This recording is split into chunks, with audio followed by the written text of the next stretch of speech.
Kışın tamam. Abi yapacak şey yok. Bunu da bunu karar versene de şu an.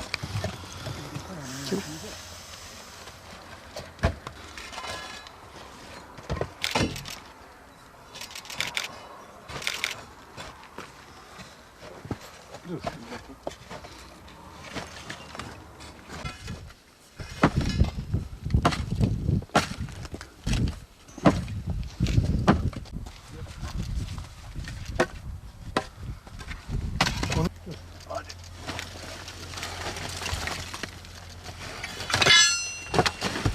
20 yıldır bu işle uğraşıyorum. Sabah 6-6.30'da buraya geliyoruz.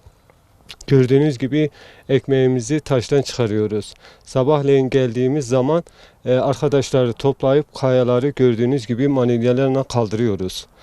Kaldırdıktan sonra kayaları paket haline getirmeye çalışıyoruz. Buradan paket ettikten sonra arkadaşlar gelip bunu alıyor, arabaya yüklüyor ve atölyemize götürüyor.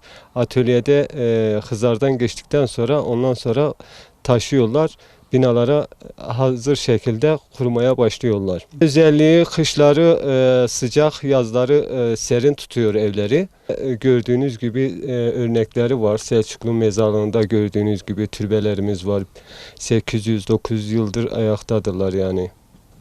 Günlük ortalama belli olmuyor. Öyle gün oluyor ki hiç çıkaramıyoruz. İşte kayaya bağlı. Hazır ettikten sonra işte günlük ancak yevmiyemizi çıkarıyoruz. 100-110'a ancak geliyor. Ama biz 4 ekibiz ama arkadaşlarımız da var. Onlar herkes kendisine ayrı ayrı çalışıyorlar. Biz 4 arkadaşız yani. Ortalama bir taşımız 75-80-100 arasıdır yani ortalama. Bir kamyona 100 tane atıyorlar. Ortalama 8-9 ton geliyor yani.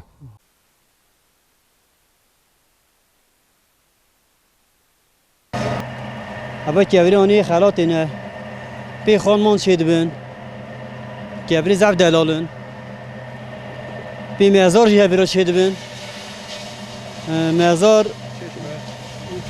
کانی شد بین مجلک شکلی من در خلاتی آن جلک رنده آنی امرا کبری دبرن بی خانمان شد کن آوای پیچید به خب آوای برای دخوین بلی نجی یعنی کانی شد بین بی دستان مثلا اون جهورا مزار هنه دستان پیچید کنم اموالی که به دیار داتینه والی جی پرکی داتینه یعنی هاوینی سرینه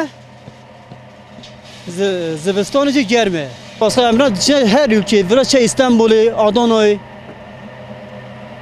دیشانی گله جوتی لده بین ان برا قدر ده حبیت خبتن دیشارجی یعنی کبری میهانی پوتین یا پیشش حبشی لورد خبتن تی برای امجی دخیزار در باست کن این منه مرارنده یعنی زحمت و هی بل یعنی